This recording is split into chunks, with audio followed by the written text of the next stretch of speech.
Welcome welcome to আমাদের channel বিজ্ঞান plus. দেখো আমরা যে পর্যায় সারণী শুরু করেছিলাম আগের ক্লাসে, আজ তার দ্বিতীয় পর্ব। ঠিক আছে, আমরা প্রথম ক্লাসে কি দেখেছিলাম না, প্রথম ক্লাসে দেখেছিলাম যে পিরিয়ডিক টেবিল গল্পটা কি এবং পিরিয়ডিক টেবিলে কোনটাকে শ্রেণী বলে কোনটাকে পর্যায় বলে, প্রত্যেকটা শ্রেণী প্রত্যেকটা পর্যায়ের নাম কি আলাদা আলাদাভাবে ভালো করে ডিটেলসে দেখেছি। তোমরা যারা আগের ক্লাসটা দেখোনি অবশ্যই একবার আগের ক্লাসটা দেখে নেবে। আজকে আমরা কি করব না, প্রথম থেকে তোমাদের বইতে দেখবে ক্লাস 10-এর যে পর্যায় সারণীর যে সূত্রগুলো পরপর আছে কীভাবে এসছে সেই গল্পটা নিয়ে আজকে আলোচনা করব। মানে প্রথমে আমি ধারণাটা দিয়ে দিয়েছিলাম যে আধুনিক পর্যায় সারণী কীরকম গল্প, তারপরে আমরা কি করলাম না আজকের ক্লাসটা আমরা অন্যভাবে মানে যে সূত্রগুলো আবিষ্কার হয়েছিল সেই গল্পগুলোকে নিয়ে আমরা আলোচনা করব। দেখো প্রথমেই আমি আমার সুবিধার্থে যাতে ভিডিওটা বেশি লেন্দি না হয় তাই জন্য আমি সেই সবগুলো একটু লিখে নিয়েছি, ভালো করে বোঝার চেষ্টা করো। প্রথম বলছি না ডোব্রেনিয়ারের ত্রয়ী সূত্র। তিনি কি বলেছিলেন, মানে দেখো এই গোটা বিশ্বে অনেক এলিমেন্ট বা অনেক মৌল আবিষ্কার হয়েছিল, এবার সেই মৌলগুলোকে না মানে হ্যাপাজেটভাবে আবিষ্কার হয়েছিল, কিন্তু সবাই চেষ্টা করছিল সেগুলো একটা সুন্দর ছন্দে সাজাতে, মানে সেটের আকারে সাজাতে চাইছিল। ঠিক আছে, যার ফলে কি একটা মৌলকে চিনলেই বাকি সব মৌলগুলোকে সুন্দর করে বলা যাবে যে এই 10টা মৌল এরকম হতে পারে, এই 5টা মৌল এরকম হতে পারে। এই গল্পটার জন্য অনেকেই চেষ্টা করছিল, তার মধ্যে ডোব্রেনিয়ার একবার চেষ্টা করেছিল। সে কী করেছিল, ত্রয়ী সূত্র আবিষ্কার করেছিল। সূত্রটা কি বলছে, রাসায়নিক ধর্মের সাদৃশ্য আছে, রাসায়নিক ধর্মের সাদৃশ্য আছে এমন 3টে মৌলকে যদি পারমাণবিক ভরের ক্রম অনুযায়ী সাজানো হয়, যদি পারমাণবিক ভরের ক্রম অনুযায়ী সাজানো হয় তাহলে মাঝের মৌলটি কি হয়ে যাবে না পারমাণবিক ভর অন্য দুটির ভরের গড় হবে। গড় কাকে বলে, মানে ধরো এরকম একটা আছে 2 আর একটা 5, তাহলে এটা ধরো 3 আর 5 আছে, একটা 3 একটা 5, তাহলে 3 আর 5কে যোগ করো, 5 আর 3 যোগ করলে কত হয় 8, 8কে 2 দিয়ে ভাগ করতে হবে 4, তাহলে মাঝের মৌলটার ভর নিশ্চয়ই 4 হবে। এই গল্পটা তিনি বলেছিলেন। এবার তিনি যখন আবিষ্কার করেছিলেন এটা একটা সূত্র বলছেন, তাহলে নিশ্চয়ই তার কিছু প্রমাণ থাকবে। তিনি কিছু অবশ্যই যে কিছু মৌলকে সাজিয়েছিলেন, কিন্তু খুব বেশি মৌলকে সাজাতে পারেননি তিনি। তার মধ্যে প্রথম এটাকে বলা হচ্ছে ত্রয়ী 1। কি সাজিয়েছিল না, দেখো লিথিয়ামের পারমাণবিক ভর 7, পটাশিয়ামের পারমাণবিক ভর 39। ঠিক আছে, এই 7 আর 39 যোগ করো, দেখো 7 + 39 যদি যোগ করি তাহলে 46, একে 2 দিয়ে ভাগ করলে দেখো 23। দেখো সোডিয়ামের কত হয়ে গেছে 23, তাহলে এই লিথিয়াম আর পটাশিয়ামের মাঝে সোডিয়াম বসে গেল। এরমভাবে এই ক্যালসিয়াম আর বেরিয়ামের মাঝে স্ট্রোনিয়াম যদি বসে যায়, ঠিক আছে 40 আর 137-এর মাঝে 88 বসে গেল। এরমভাবে যদি ক্লোরিন ব্রোমিন, ক্লোরিনের পারমাণবিক ভর 35.5, আয়োডিনের হচ্ছে 129.9, তার দেখো যোগ করে দেখো মাঝেরটা হচ্ছে সেটা হয়ে যাবে ব্রোমিন। এরম করে তিনি প্রত্যেক দুটো মৌলের যা ভর সংখ্যা তাদেরকে যোগ করে 2 দিয়ে ভাগ করে যেটা পাচ্ছিলেন সেটা মাঝের ভর সংখ্যার সঙ্গে মিলে যাচ্ছিল। এবং তিনি এই যে চারটে তিনি করতে পেরেছিলেন, মানে ত্রয়ী 1, ত্রয়ী 2, ত্রয়ী 3 আর একটা হচ্ছে ত্রয়ী 4। একটা এটা ছিল এস সালফার, এটা হচ্ছে সেলেনিয়াম আর একটা হচ্ছে টলুরিয়াম। ঠিক আছে, এই 3টে তিনি গল্প করেছিলেন। এইবার দেখা গেল যে সব মৌলের জন্য কিন্তু এই সূত্রটা খাটছে না। কোশ্চেন একবার পড়েছিল যে ডোব্রেনিয়ারের ত্রয়ী সূত্রের ব্যতিক্রম একটা উদাহরণ দাও, তাহলে ব্যতিক্রম এই উদাহরণটা লিখে দিচ্ছি যে প্রযোজ্য নয়। দেখো এই নাইট্রোজেন যার ভর সংখ্যা 14, ফসফরাস যার ভর সংখ্যা 31 আর আর্সেনিক যার ভর সংখ্যা 75। দেখো এই 14 আর 75 যোগ করলে কখনোই মানেরটা হচ্ছে না। ঠিক আছে, এইখানে যদি পরীক্ষায় পড়ে যে ডোব্রেনিয়ারের ত্রয়ী সূত্রে একটা ব্যতিক্রম দাও তাহলে তোমরা এইটা অবশ্যই লিখতে পারবে। তাহলে ডোব্রেনিয়ার কি বলেছিল না প্রথম আর মাঝেরটা, মানে প্রথমটা 3 নম্বরটাকে যদি যোগ করা হয় পারমাণবিক ভর মাঝেরটা পাওয়া যাবে যদি তাদের রাসায়নিক ধর্ম এক থাকে। কিন্তু মাত্র 4টে সিরিজই তিনি করতে পেরেছিলেন, বাকিগুলো তার খাটেনি। ঠিক আছে, এরপরে কে এলো, এরপরে এলো নিউল্যান্ডের অষ্টক সূত্র। নিউল্যান্ড কি বললেন, নিউল্যান্ডের অষ্টক সূত্র কি বললেন না বলছে মৌলগুলির ক্রমবর্ধমান পারমাণবিক অনুসারে সাজালে, ক্রমবর্ধমান মানে কি একের পর এক সাজবে, মানে প্রথমে 1, তারপর 2, তারপর 3 এরকম সাজবে। বলছে সাজলে কোনো একটি নির্দিষ্ট মৌল থেকে শুরু করে পরবর্তী অষ্টম মৌলটির ভর এবং রাসায়নিক ধর্ম প্রথম মৌলটার সঙ্গে সমান হবে। মানে কি সেই দেখেছো সারেগামাপা, সারেগামাপাধানি আবার সা হয়, সেই রকমই যে ধরো প্রথম থেকে সাজলো 1, 2, 3, 4, 5, 6, 7 আবার 8-এ চলে এলো, 8টা আবার ওই 1-এর সঙ্গে সমান হবে। আমি ও যেটা করেছিল দেখো এই lithium, beryllium, boron, carbon, nitrogen, oxygen, fluorine আবার দেখো এই ফ্লুরিনের পর যেটা আছে সোডিয়াম, সেটা লিথিয়ামের তলায় বসে গেল। তারপর ম্যাগনেসিয়াম, তারপর অ্যালুমিনিয়াম, তারপর সিলিকন, তারপর ফসফরাস, তারপর সালফার, তারপর ক্লোরিন। দেখো পরপর হচ্ছে, কিন্তু এটাও খাটলো না। মানে যখনই ভর সংখ্যা 40-এর বেশি হয়ে গেল, সেই ক্ষেত্রে কিন্তু নিউল্যান্ডের অষ্টক সূত্র কিন্তু কাজে লাগলো না। তখন কি হলো, আবার অন্য চিন্তাধারা। এবার একবার পরীক্ষায় পড়েছিল যে নিউল্যান্ডের অষ্টক সূত্রের ব্যতিক্রমটা বলো, মানে ব্যতিক্রম যৌগের নাম, মৌল বলেনি কিন্তু, ব্যতিক্রম যৌগের নাম। তাহলে ব্যতিক্রম যৌগ হচ্ছে একটা কি না ফসফরাস পেন্টাক্লোরাইড PCl5, আর একটা কি বোরন টাইফ্লোরাইড BF3। এই দুটো তোমরা মনে রাখবে, একবার মাধ্যমিক পরীক্ষায় পড়েছিল। আর যদি বলে মৌল, মৌল দেখো হিলিয়াম, হিলিয়াম একটা মৌল যেটা নিউল্যান্ডের অষ্টক সূত্র মানে না, কারণ এই ফ্লুরিনের পরে হিলিয়াম ছিল। তাহলে হিলিয়ামকে যদি ধরা হয় তাহলে সোডিয়াম নিশ্চয়ই এখানে থাকবে না, এখানে হিলিয়াম থাকবে, কিন্তু হিলিয়াম সেটা মানছে না। ঠিক আছে, তাহলে মৌলের ক্ষেত্রে যদি বলা হয় একটা বলে দেবে হিলিয়াম, আর যদি যৌগ বলে ফসফরাস পেন্টাক্লোরাইড। তাহলে ডোব্রেনিয়ার একটা সূত্র করেছিল, সেটা সূত্রটা যতটা ঠিক হলো কিন্তু পুরোটা হলো না। আবার নিউল্যান্ড অষ্টক সূত্র করলো, সেটাও ঠিক হলো, কিন্তু সেটাও সবগুলোকে সাজাতে পারলো না। তখন এলোকে না আমাদের মেন্ডেলিভ। ঠিক আছে, তাহলে এটা এবার দেখে নাও, স্ক্রিনশট নিয়ে নাও।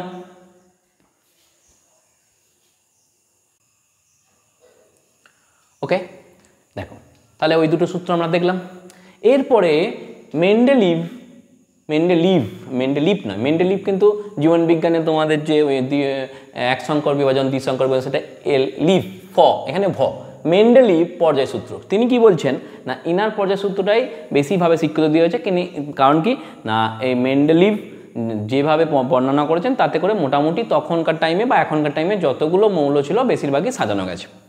ঠিক আছে, তাহলে বলছে মৌলগুলির ক্রমবর্ধমান পারমাণবিক গুরুত্ব অনুসারে সাজালে এদের ভৌত এবং রাসায়নিক ধর্মাবলী পর্যায়ক্রমে পুনরাবৃত্ত হয়। ধরো কোনো মৌলকে যদি পারমাণবিক গুরুত্বের ক্রমবর্ধমান, মানে ধরো কারো 1 পরমাণু গুরুত্ব, কারো 2 পরমাণু গুরুত্ব, কারো 3 পরমাণু গুরুত্ব, সেরকমভাবে যদি সাজানো যায় তাহলে অনুসারে সাজালে এদের ভৌত আর রাসায়নিক ধর্মাবলী কি হবে পর্যায়ক্রমে পুনরাবৃত্ত হয়। মানে 1-এর সঙ্গে 5 আবার যখন রিপিট হচ্ছে তখন কি হবে না একই সঙ্গে ওগুলো একই রকম ভৌত ধর্ম, একই রকম রাসায়নিক ধর্ম কাজ করবে। এইবার তিনি যখন কি করেছিল না, তিনি যখন মৌল পর্যায় সারণী টেবিলটা করেছিল তখন আবিষ্কৃত মৌল ছিল 63টি। কতগুলো ছিল? 63টি। ঠিক আছে, আর তিনি কতগুলো পর্যায় করেছিলেন? 7টা। পর্যায় বলতে কি দেখবে, আমি আগের দিন বলেছি তোমাদের বইতে দেখবে এরকম ধরো এরকম করে এঁকেছিলাম, দেখবে পর্যায় সারণী টেবিলটা। ঠিক আছে, এই যে আড়াআড়িভাবে যে লাইনগুলো থাকছিল সেগুলোকে বলা হচ্ছিল কি পর্যায়, আর লম্বালম্বিভাবে মানে ভার্টিক্যালি উলম্বভাবে যেগুলো ছিল সেগুলোকে বলা হচ্ছে কি না শ্রেণী। আড়াআড়িভাবে মানে আনুভূমিকভাবে যেগুলো ছিল সেগুলোকে বলা হচ্ছে পর্যায়, আর লম্বালম্বিভাবে যেগুলো ছিল সেগুলোকে বলা শ্রেণী। তা সেই সময় পর্যায় ছিল 7টা। ঠিক আছে, আর শ্রেণী কটা ছিল? শ্রেণী ছিল কিন্তু 8টা শ্রেণী ছিল। ঠিক আছে, এবার প্রত্যেকটা শ্রেণীকে আবার তিনি উপশ্রেণী করেছিলেন এ ও বি, দুটো শ্রেণী। মানে জি যদি প্রথম শ্রেণীটাকে ভাবি তাহলে প্রথম শ্রেণী ছিল GIA, GIB, এরকম করে দুটো করে উপশ্রেণী করেছিল। আর সেই সময়ে নোবেল গ্যাস আবিষ্কার হয়নি বা নিষ্ক্রিয় মৌল আবিষ্কার হয়নি, তাহলে আরেকটা পরবর্তীকালে শ্রেণী হয়, সেটা হচ্ছে কি না নিষ্ক্রিয় মৌল। নিষ্ক্রিয় মৌল। এবার ঘটনাটা হচ্ছে কি নিষ্ক্রিয় মৌলের যোজ্যতা হচ্ছে 0। আমরা যেখান থেকে এই 1 নম্বর শ্রেণী থেকে শুরু করছি তার যোজ্যতা 1, 1, 2, 3, 4 করে যোজ্যতা বাড়তে বাড়তে শ্রেণীটা বেড়েছে। এবার যেহেতু নিষ্ক্রিয় মৌলের যোজ্যতা 0 মানে 0, তাই তাকে ফার্স্টে বসানো দরকার। কিন্তু যেহেতু 1 থেকে শুরু করেছে ওই জন্য পরে আবিষ্কার হয়েছে, ওই জন্যে তাকে 0 শ্রেণী বলা হয়। 0 শ্রেণী নাম দেওয়া হয়েছে, 0 শ্রেণী নাম দেওয়া হয়েছে, কিন্তু তাকে কি হয়েছে না শেষকালে নিষ্ক্রিয় গ্যাসকে বসানো হয়েছে। ঠিক আছে, তখন কিন্তু পর্যায় তখন শ্রেণী হয়ে গেছে কটা? 9টি। এই 9টি কিন্তু মেন্ডেলিভের সময় আবিষ্কার হয়নি। মেন্ডেলিভের সময় 8টি হয়েছিল, পরবর্তীকালে নিষ্ক্রিয় গ্যাস বা 0 শ্রেণী আবিষ্কার হয়েছিল বলে তখন পর্যায় হয়ে যায় 9টি, শ্রেণী হয়ে যায় 9টি, আর পর্যায় কিন্তু 7টাই ছিল। ঠিক আছে, এইবার এই যে মেন্ডেলিভ তৈরি করেছিল এই সুন্দর একটা পর্যায় সারণী, যার ফলে আমরা আজকে এত উপকৃত হচ্ছি, প্রত্যেকটা টেবিল থেকে খুব সহজেই আমরা অনেক কিছু ধারণা পাচ্ছি। তার কিছু ব্যতিক্রম ছিল, এই ব্যতিক্রমকে হচ্ছে 4 জোড়া ব্যতিক্রম ছিল। ঠিক আছে, এই যে 4 জোড়া ব্যতিক্রম এটাকে বলা হচ্ছে মিসফিট পেয়ার, এটাকে বলা হচ্ছে কি না মিসফিট পেয়ার, মানে এই 4 জোড়া ছাড়া বাকি সব ক্ষেত্রে কিন্তু এই সূত্রটা কাজে লেগেছিল। এই 4 জোড়া মিসফিট পেয়ার ছিল। 1 নম্বর কি, দেখো এআর এর তোমার এই আর্গানের পারমাণবিক গুরুত্ব ছিল 39.95 আর পটাশিয়ামের পারমাণবিক গুরুত্ব ছিল 39.10। তাহলে হিসেব মতো কি আগে পটাশিয়াম বসবে তারপর আর্গন বসবে, কিন্তু না, তিনি বসিয়েছেন আগে আর্গন পরে পটাশিয়াম, যদিও আর্গন পরে আবিষ্কার হয়েছিল, ঠিক আছে, তা তিনি বসিয়েছিলেন আগে এটাকে পরে এটাকে, তাহলে এটা মিসফিট হলো, মানে পারমাণবিক গুরুত্ব উনি যা সূত্র বলছেন সেটা লাগলো না। তারপর একটা টিই এর ছিল 127.6 আর আয়োডিনে এর ছিল 127.9, তাহলে হিসেব মতো আয়োডিন আগে বসার কথা, কিন্তু টি আগে বসে গিয়েছিল, টেলুনিয়াম আগে বসে গিয়েছিল, ঠিক আছে। তারপর কি কোবাল্টের পারমাণবিক গুরুত্ব ছিল 58.93 আর নিকেলের 58.71, হিসেব মতো নিকেলকে আগে বসানো দরকার, কোবালকে পরে, কিন্তু তিনি তা করেননি, তিনি নিকেলকে পরে বসিয়েছেন, কোবালকে আগে বসিয়েছেন, ঠিক আছে। আর একটা থোরিয়াম এই 232.04 আর পিএ হচ্ছে 231, হিসেব মতো পিএ আগে বসা উচিত, কিন্তু থোরিয়াম আগে বসিয়েছেন। এই যে 4টি গল্প 1 2 3 4, এই যে 4টি গল্প, এই 4টি গল্পকে তোমরা মনে রাখবে, কারণ পরীক্ষায় পড়ে যে কোনো 2 জোড়া মৌলের নাম বলো যারা এই পর্যায় সারণীর মেন্ডেলিফের যে পর্যায় সূত্র সেটা মানে না, যে কোনো দুটো, তুমি কোবাল আয়োডিন বলতে পারো, ঠিক আছে, আর্গন পটাশ বলতে পারো, ঠিক আছে, যে কোনো দুটো তোমরা মনে রাখবে, হলো। তাহলে এই 4টে যারা মেন্ডেলিফের পর্যায় সূত্র মানেনি তাদেরকে কি বলা হয়, মিসফিট পেয়ার, ঠিক আছে, মনে থাকবে। আর কতগুলো মৌল ছিল তখন, এখন কিন্তু অনেক মৌল, এখন 108টা হয়ে গেছে, তখন মৌল ছিল কি ছিল না 63টা, পর্যায় ছিল 7টা, শ্রেণী ছিল 8টা, পরবর্তীকালে শূন্য শ্রেণী তৈরি হয়, শ্রেণী হয়ে যায় 9টা, আর উপশ্রেণী কটা, দুটো, এ আর বি, মনে থাকবে।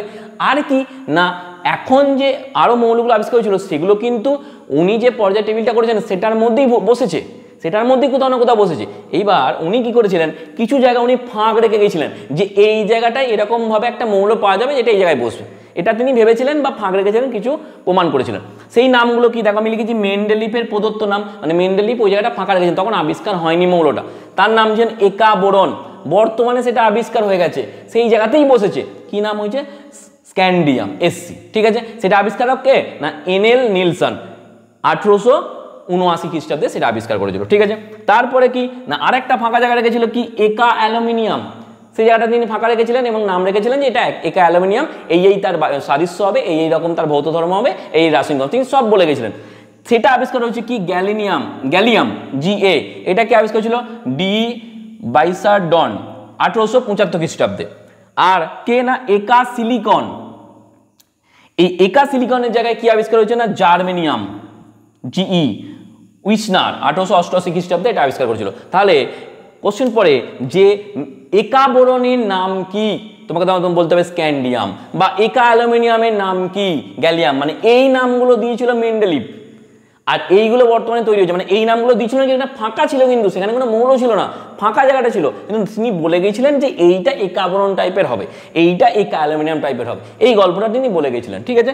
তা এই হচ্ছে আমাদের মেন্ডেলিফের পর্যায়সূত্র, যেখানে মাত্র 4টে মিসফিট পেয়ার ছিল এবং পরবর্তীকালে আরও যে মৌলগুলো আবিষ্কার ছিল সেখানেও কিছু সমস্যা দেখা গিয়েছিল। এই কারণেই মেন্ডেলিফ এই পর্যায় টেবিলটা কি একই রেখে শুধুমাত্র সূত্রের একটু পরিবর্তন করে নিয়ে আসা হয় আধুনিক পর্যায় সারণী, সেটা আমরা এবার দেখব। এটা আবার দেখে নাও।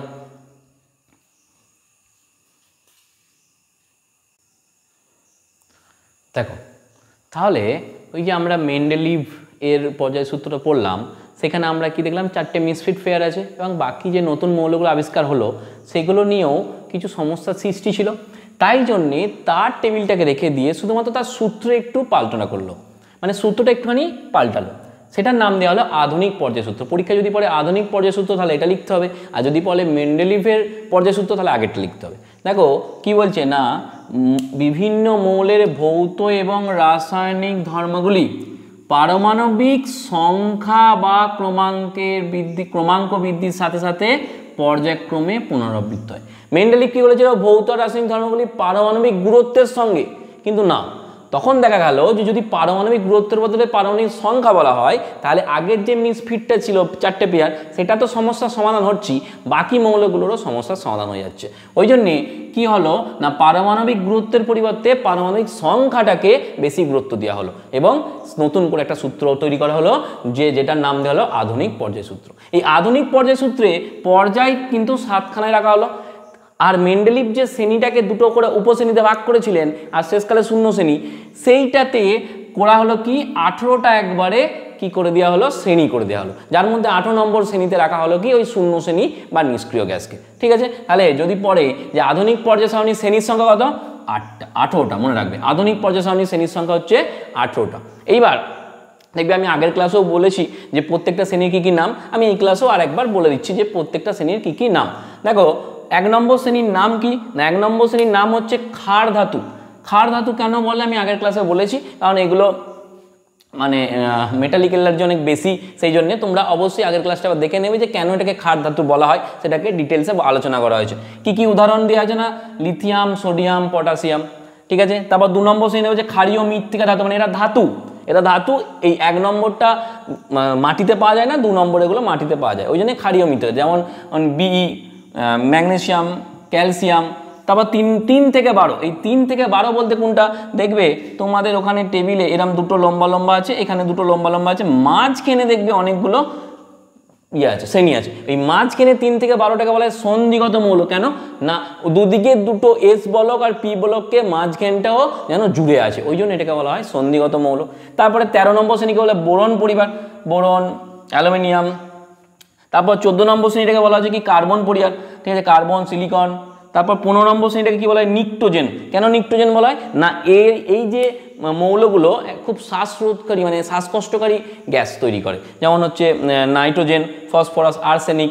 ঠিক আছে, তারপর 16 নম্বর শ্রেণীটাকে কি না চালকোজেন বলা হয়, অক্সিজেন, সালফার, সেলুনিয়াম। ঠিক আছে, কেন এটাকে চালকোজেন বলা হয় না চালকোজেন বলার কারণ হচ্ছে এরা আকরিক তৈরি করতে পারে। ঠিক আছে, আর 17 নম্বর শ্রেণীটা কি বলে হ্যালোজেন পরিবার। হ্যালোজেন মানে কি, হ্যালোজেন কত করতে হলে সামুদ্রিক লবণ তৈরি করতে হবে, ফ্লোরিন, ক্লোরিন, ব্রোমিন, আয়োডিন। আর 18 নম্বর শ্রেণীতে দেখো নিষ্ক্রিয় মৌল রাখা হয়েছে হিলিয়াম, আর্সেনিক, এগুলো হচ্ছে 18 নম্বর শ্রেণী। ঠিক আছে, প্রত্যেকটা শ্রেণীর আলাদা আলাদা নাম আছে, উদাহরণগুলো অবশ্যই দেখে নেবে। পরীক্ষায় কি করবে, পরীক্ষায় বলবে যে ক্ষারীয় মৃত্তিকা ধাতু কোনটি, এটা টেবিল দিয়ে দিল তোমাকে, তখন এটা ওই নম্বর 2য় নম্বর শ্রেণীটাকে মনে রাখতে হবে, যেটাকে বলা হচ্ছে ক্ষারীয় মৃত্তিকা ধাতু। আর একটা খুব সুন্দর কোশ্চেন পড়ে, দেখো এখানটা আবার স্ক্রিনশট নিয়ে নাও। ঠিক আছে, আচ্ছা দেখো এইবার আমি আর একটা সুন্দর কোশ্চেন পড়ে, সেটা হচ্ছে যে হাইড্রোজেনকে দুষ্টু মৌল বলার কারণ কি। ঠিক আছে, হাইড্রোজেনকে দুষ্টু মৌল বলার কারণ কি, কোশ্চেনটা হয় যে হাইড্রোজেনকে দুষ্টু মৌল বলার কারণ কি। ঠিক আছে, হাইড্রোজেনকে দুষ্টু মৌল বলার কারণ হচ্ছে এ 1 নং শ্রেণীতেও বসতে পারে, আবার 17 নং শ্রেণীতেও বসতে পারে, মানে এ দুটো শ্রেণীর মতনই আচরণ করতে পারে, ওই জন্য একে দুষ্টু মৌল বলা হয়। 1 নং শ্রেণীতে বসতে পারে কি না এর যোজ্যতা 1, বাইরের কক্ষে একটি ইলেকট্রন থাকে, আর কি না এ ইলেকট্রন এর কি থাকে না ইলেকট্রোপজিটিভ,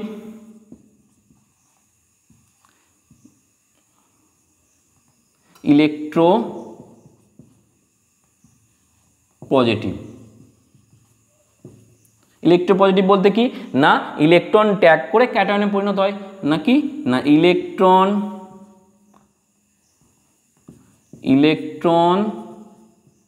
ত্যাগ করে ক্যাটায়নে পরিণত হয়। এই এতগুলো কারণের জন্য ওকে 1 নম্বর শ্রেণীতে বসানো হয়। কি না যোজ্যতা 1, বাইরের কক্ষে একটি ইলেকট্রন থাকে ইলেকট্রোপজিটিভ, আর ইলেকট্রন ত্যাগ করে ক্যাটায়নে কি করতে পারে, ক্যাটায়নে পরিণত করে। মানে 1 নম্বর শ্রেণীর যা যা ধর্ম ক্রাইটেরিয়া এ তাই ধর্মই করে। আবার এই 17 নম্বর শ্রেণীরও ক্রাইটেরিয়া করে কিরকম 17 নম্বর শ্রেণী না দ্বি পরমাণু গঠন করে,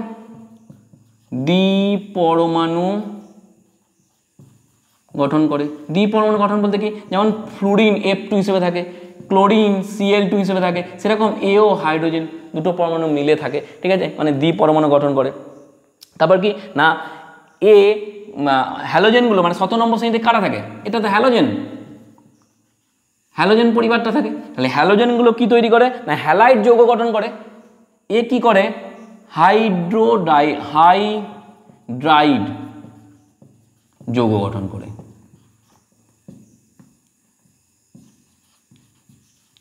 হাইড্রাইড যৌগ গঠন করে মানে হ্যালোজেনরা হ্যালাইড করে, এ হাইড্রাইড গঠন করে। আর কি না এর যোজ্যতা 1,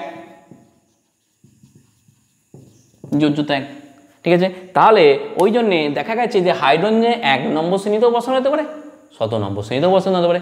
এইবার বিজ্ঞানী কি করেছে, তাকে যে কোনো একটা শ্রেণীতে বসানো হয়, হয় 1-এ বসিয়েছে না হলে 17-তে বসিয়েছে। ওই জন্যে এর এরকম দুরকম মানে মানসিকতার জন্যে, দুরকম বিহেভিয়ারের জন্যে একে বলা হয় কি না, একে বলা হয় দুষ্টু মৌল। পরীক্ষায় বহুবার এসছে যে হাইড্রোজেনকে দুষ্টু মৌল বলার কারণ কি, কারণ হচ্ছে হাইড্রোজেন 1 নম্বর শ্রেণীতেও বসতে পারে, 17 নম্বর শ্রেণীতেও বসতে পারে। এই দুটো শ্রেণী বসার একটা কি দুটো করে তোমরা সাপেক্ষে যুক্তি দিয়ে দেবে যে 1 নম্বর শ্রেণী কী কী ক্রাইটেরিয়া আছে, 17 নম্বর শ্রেণী কী কী ক্রাইটেরিয়া আছে, তাহলেই হয়ে যাবে যে এই জন্য একে কি বলা হয় দুষ্টু মৌল বলা হয়। ঠিক আছে, এবার দেখে নাও।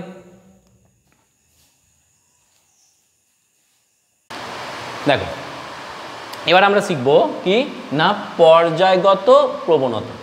পর্যায়গত প্রবণতা বলতে কি বোঝায়, বলছে পারমাণবিক ভর বা পারমাণবিক ক্রমাঙ্ক বৃদ্ধি অনুসারে সাজালে মৌলগুলি ধর্মের যে পর্যায়ক্রমিক পুনরাবৃত্ত ঘটে সেই ঘটনাটাকে বলা হয় পর্যাবৃত্তি ঘটনা।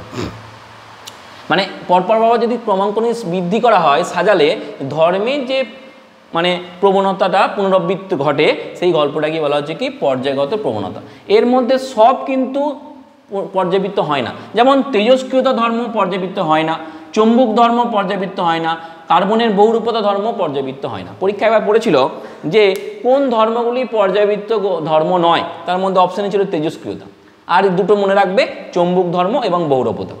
এইবার আমাদের জানতে হবে যে শ্রেণীতে পর্যায় বরাবর বাম থেকে ডানে গেলে আর শ্রেণী বরাবর উপর থেকে নিচে এলে এই যে পারমাণবিক ব্যাসার্ধ, আয়নাইজেশন শক্তি, তড়িৎ ঋণাত্মকতা, জারণ বিরণ ধর্ম কি পরিবর্তন ঘটে। দেখো প্রথম লিখেছি আমি যে পারমাণবিক ব্যাসার্ধ কি না বাম থেকে ডানে গেলে হ্রাস পায়। এটা মনে রাখার থেকে দেখো আমি একটা কথা বলছি, ধরো প্রথমে একটা যদি পর্যায় হয়, পর্যায় ক্ষেত্রে ধরো এখানে একটা ইলেকট্রন আছে, এখানে একটা কক্ষ, তারপরেরটাও ধরো 2 নম্বর শ্রেণীটা বলছি আমি, দুটো ইলেকট্রন আছে, পরেরটা তো কি 2 নম্বর শ্রেণীতে দুটো ইলেকট্রন দুটো থাকবে, কিন্তু এইখানে এর ইলেকট্রন বেশি থাকবে, প্রথমটা ইলেকট্রন কম থাকবে। আমি যদি একটা উদাহরণ নিয়ে নিই তাহলে তুমি ভালো করে বুঝতে পারবে। দেখো ধরো আমি বলছি যে 2 নম্বরে লিথিয়াম নিলাম, লিথিয়াম নিয়ে নাও, আর একটা হচ্ছে বেরিলিয়াম নাও। লিথিয়ামের কত পরমাণু ক্রমাঙ্ক 3, 3 মানে কত প্রথমটায় 2টো থাকবে, তারপর একটা মানে এখানে 2টো তারপর একটা, আর বেরিলিয়ামের কত 4টে, তাহলে এখানে প্রথমে থাকবে 2টো তারপর থাকবে 2টো, ঠিক আছে। তাহলে এখানে শেষ কক্ষে একটা ইলেকট্রন থাকবে, এখানে শেষ কক্ষে 2টো ইলেকট্রন থাকবে, ঠিক আছে। এবার আমি বলছি পর্যায় বরাবর বাম থেকে ডানে গেলে হ্রাস পায়। দেখো এই মাঝখানে কি আছে নিউক্লিয়াস, নিউক্লিয়াস মানে কি যতগুলো ইলেকট্রন সংখ্যা ততগুলো প্রোটন সংখ্যা, মানে এখানেও প্রোটন আর প্রোটন সংখ্যা আছে 4টে, ইলেকট্রন সংখ্যা আছে 4টে। তাহলে দেখো এইখানে কটা আছে না এখানে ইলেকট্রন সংখ্যা পরমাণু ক্রমাঙ্ক 3 আছে, মানে তার প্রোটন সংখ্যা 3টে আছে, ইলেকট্রন সংখ্যাও 3 আছে। এবার 3টে প্রোটন 3টে ইলেকট্রনকে যতটা আকর্ষণ করবে 4টে প্রোটন 4টে ইলেকট্রনকে আরো বেশি আকর্ষণ করবে। তার মানে কি এই যে গল্পগুলো এরা নিজেদের মধ্যে কি হবে সংকোচন হবে। এর পরেরটা নিশ্চয়ই 5 ছিল, এর পরেরটা নিশ্চয়ই কত, আমি যদি বলি এর পরেরটা বোরন, বোরনের ইলেকট্রন ক্রমাঙ্ক 5, তার মানে প্রথম কক্ষে থাকবে 2টো, পরের কক্ষে থাকবে 3টে, ঠিক আছে। তাহলে এই নিশ্চয়ই এর প্রোটন সংখ্যা 5টা, ইলেকট্রন সংখ্যা 5টা, তাহলে 5টা প্রোটন দিয়ে 5টা ইলেকট্রনকে আরো বেশি যদি আকর্ষণ করবে মানে এরা আরো বেশি ভেতর দিয়ে কুঁচকে যাবে, ঠিক আছে। যার ফলে কি তাদের তাদের হচ্ছে কক্ষ 2টো, প্রত্যেকেরই কক্ষ 2টো, তাহলে ব্যাসার্ধ 2টো হওয়া উচিত। কিন্তু এই যে প্রোটন সংখ্যা ইলেকট্রন সংখ্যা বেশি হওয়ার জন্যে তাদের আকর্ষণ বল বেশি, যখনই আকর্ষণ বল বেশি তখন কি হবে বাইরের কক্ষটাকে বেশি করে টেনে রাখবে, যখনই বেশি করে রাখবে তখন তো তারা একটু ভেতর দিকে কি হবে ভেতর দিকে চেপে যাবে। ওই জন্যই বলা হয়েছে যে বাম থেকে ডানে গেলে কি হয় হ্রাস পায়। এটা বলতে পারলাম যত বেশি প্রোটন সংখ্যা তত বেশি ইলেকট্রন সংখ্যা এবং তত বেশি তাদের মধ্যে কি হবে না আকর্ষণ বল বেশি, যখনই আকর্ষণ বল বেশি হবে তখনই তাদের মধ্যে কি হবে না ব্যাসার্ধ ক্রমশ কি হবে কমতে থাকবে। আর কি বলেছি, শ্রেণী বরাবর ওপর থেকে নিচে গেলে বৃদ্ধি পায়, ওপর থেকে নিচে গেলে বৃদ্ধি পায়। দেখো লিথিয়ামের 3টে, লিথিয়ামের পরে কত আছে না সোডিয়াম, সোডিয়ামের 11টা, ঠিক আছে। তাহলে 11টা মানে এটা কত হবে 2 + 8 + 1, তাহলে প্রথম কক্ষে 2টো, তারপরের কক্ষে 8টা, তারপরে কক্ষে একটা। দেখো পরিষ্কার কক্ষ বেড়ে যাচ্ছে মানে কি তার পরমাণু ব্যাসার্ধ বেড়ে যাচ্ছে। তাহলে যত উপর থেকে নিচে যাবে, যত উপর থেকে নিচে যাবে শ্রেণী বরাবর, তখন কি হবে তার ব্যাসার্ধ বৃদ্ধি পাবে। আর যত বাম থেকে ডানে যাবে তত কি হবে ব্যাসার্ধ হ্রাস পাবে। কারণ কি, কারণ যত বেশি প্রোটন সংখ্যা আর ইলেকট্রন সংখ্যা বেশি হবে তখন তাদের মধ্যে আকর্ষণ বল বেশি হবে এবং সেটা কি হবে তাদের নিজেদের মধ্যে একটু সংকোচন হবে। ওই জন্যে ব্যাসার্ধ কি হবে না বাম থেকে ডানে গেলে হ্রাস পাবে। 2 নম্বর গল্প হচ্ছে আয়নাইজেশন শক্তি। আয়নাইজেশন শক্তি মানে কি বলছে, ধরো কোনো একটা ইলেকট্রনের কোনো একটা মৌলে, ধরো আমি বলছি লিথিয়াম একটা মৌল, এই লিথিয়াম মৌলটা 3 আছে, তাহলে এর প্রথমে হচ্ছে এটা একটা নিউক্লিয়াস, প্রথম কক্ষে 2টো, তারপরে কক্ষে একটা থাকবে। বলছে এই যে ইলেকট্রনটা, এই ইলেকট্রনটাকে বার করতে হবে তোমাকে, মানে ইলেকট্রন আয়নাইজেশন মানে কি এই শেষ কক্ষে ইলেকট্রনটাকে বার করতে হবে, তাড়াতে হবে। আর এখানে দেখো এই বোরনের 5টা, শেষ কক্ষে 3টে ইলেকট্রন আছে, 3টের মধ্যে যদি একটাকে টানো বার করতে যাও, তাহলে কোনটাই শক্তি বেশি লাগবে, এটাই হচ্ছে আয়নাইজেশন শক্তি। আমি কি লিখেছি, বাম থেকে ডানে গেলে বেড়ে যায়। ভালো করে বোঝো, এখানে 2টো ইলেকট্রন দিয়ে 2টো প্রোটন, 3টে প্রোটন আছে, তাহলে এখানে 3টে প্রোটন দিয়ে একটা ইলেকট্রনকে টানছে, আর এখানে 5টা প্রোটন দিয়ে একটা ইলেকট্রনকে টানছে, তাহলে কার ক্ষমতা বেশি হবে? নিশ্চয়ই এটার ক্ষমতা বেশি হবে। তাহলে এখান থেকে একটা ইলেকট্রনকে সরাতে এখানের থেকে নিশ্চয়ই বেশি শক্তি প্রয়োজন হবে। ওই জন্যই লিখেছি বাম থেকে ডানে গেলে বৃদ্ধি পায় আয়নাইজেশন শক্তি। মানে যখন সে যার প্রোটন সংখ্যা কম সে একটা ইলেকট্রনকে যতটা জোরে টানবে, যার প্রোটন সংখ্যা বেশি সে একটা ইলেকট্রনকে আরো বেশি জোরে টানবে। মানে এই ইলেকট্রনটাকে এখান থেকে সরাতে গেলে তোমাকে বেশি শক্তি প্রয়োগ করতে হবে, আর এই ইলেকট্রনটাকে এখান থেকে সরাতে গেলে তোমাকে কম শক্তি প্রয়োগ করতে হবে। ওই জন্যই দেখো বাম থেকে ডানে গেলে বৃদ্ধি পায়। আর কি লিখেছি, ওপর থেকে নিচে গেলে কমবে আয়নাইজেশন শক্তি। দেখো লিথিয়ামের পরে আছে সোডিয়াম Na11, আমি যদি এখানে Na-টা লিখি, তাহলে Na প্রথম কক্ষে 2টো, তারপরে কক্ষে Na মানে কত 11, মানে 11কে ভাঙলে 2 + 8 + 1, আর পরে কক্ষে 8টা, আর তারপর কক্ষে একটা। দেখো এখানে প্রোটন সংখ্যা বেশি আছে, কিন্তু এখানে এই যে একটা ইলেকট্রনকে আমি সরাতে চাইছি, প্রোটনের সঙ্গে ইলেকট্রনের অনেক দূরত্ব বেশি আছে, অনেকটা দূরত্ব বেশি আছে। এই ইলেকট্রনটাকে যদি সরাতে হয়, এই ইলেকট্রনটাকে যদি সরাতে হয় তাহলে কি করতে হবে, এই ইলেকট্রনটাকে যদি সরাতে হয় তাহলে তোমাকে কি করতে হবে না কম শক্তি প্রয়োগ করতে হবে। এই জন্যে ওপর থেকে নিচে যদি যায়, ওপর থেকে নিচে যায় কি হবে, ইলেকট্রোনেগেটিভিটি কমবে। ওপর থেকে নিচে গেলে ইলেকট্রোনেগেটিভিটি কমবে। ঠিক আছে, হয়েছে। এবার দেখো এটা 2 নম্বর শ্রেণীটার 2 নম্বর পর্যায়ে আমি লিখেছি লিথিয়াম, বেরিলিয়াম। এইখানে একটা ব্যতিক্রম আছে যে বেরিলিয়াম আর বোরনের মধ্যে বোরনটা বেশি হওয়া উচিত ছিল, কিন্তু এখানে বেরিলিয়াম বেশি আছে। আর একটা ব্যতিক্রম আছে সোডিয়াম আর অক্সিজেন। সোডিয়াম অক্সিজেনের থেকে বেশি হওয়া উচিত নয়, কিন্তু এখানে বেশি আছে। এই দুটো ব্যতিক্রম আছে দ্বিতীয় শ্রেণীতে, বাকি সব জায়গাতেই এক। এবার হচ্ছে তড়িৎ ঋণাত্মকতা। তড়িৎ ঋণাত্মকতা বলতে কি না, ধরো কোনো একটা ইলেকট্রন, আমি বলছি লিথিয়াম, এই লিথিয়ামটাকে নিয়ে দেখি যে লিথিয়ামের ধরো 3 আছে, তাহলে এখানে হচ্ছে প্রথম কক্ষে আছে ধরো 2টো ইলেকট্রন, শেষ কক্ষে আছে একটা ইলেকট্রন। ঠিক আছে, এবার এর পাশে একটা ইলেকট্রন এলো, বলছে বাম থেকে ডানে গেলে বৃদ্ধি পায়, এর পাশে একটা ইলেকট্রন এলো।